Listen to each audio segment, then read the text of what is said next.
প্রত্যেকটা মেয়েরই একটা মনের মধ্যে একটা শখ থাকে, ইচ্ছে থাকে। সেটা প্রত্যেকটা মেয়েরই থাকে। বিয়ের পর থেকে হয়তোবা বিয়ের আগে থেকে ছোটোবেলা থেকে সবারই থাকে।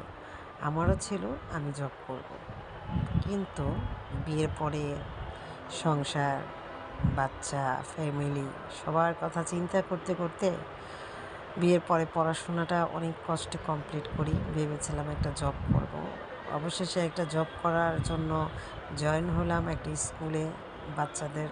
তখন আমার সেকেন্ড বেবি আবার চলে আসলো।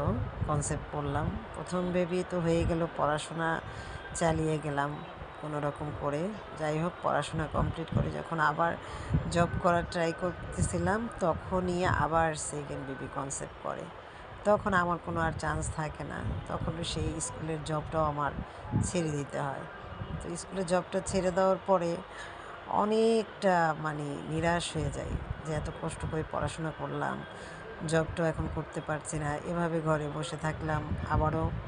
তো বসতে বসতে হঠাৎ করে অনলাইনের যে বিজনেসগুলো দেখলাম, শখের বসে হঠাৎ করে আমার এই শখের জায়গাটা, সেটা হচ্ছে আমার হাতে বানানো এই আচার। তো এখনকার বর্তমান যুগে আমরা মায়েরা যা করি আর কি, ছেলে মেয়েদের কাছ থেকে ফেসবুকের যে কোনো কিছুরে ওদের থেকে ট্রেনিং নিতে হয়। কিছু জানলেও আমরা বুঝি না। তো অবশেষে ছেলেকে বললাম, আমাকে একটা পেজ খুলে দাও, আমি একটা পেজ খুলব। তো সেই পেজটা খুলে ফেললাম। খুলে ফেলার পরে তো আল্লাহর অশেষ রহমতে শখের বসে আচারগুলো বানাতে বানাতে পোস্ট ছাড়লাম। আমি তখন টিকটক করতাম। তখন টিকটক অ্যাপসের মধ্যে খুব এই আচারের ভিডিওগুলো ছাড়ার পরে আমার খুব সাড়া পাই। সত্যি কথা, সেই টিকটক থেকে আমার এই আচারিঘর বিডি পেজ খুবই পরিচিত, এবং সেই থেকে আমার সবাই আমাকে বলতো, আপু তোমার হাতের আচার নেব।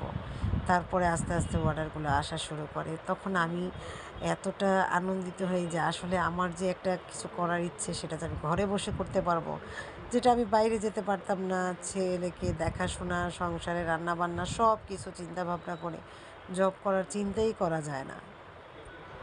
অবশেষে ঘরে বসেই আমার এই শখের পেজটা, আচারি ঘর বিডি পেজটা আমি শুরু করি।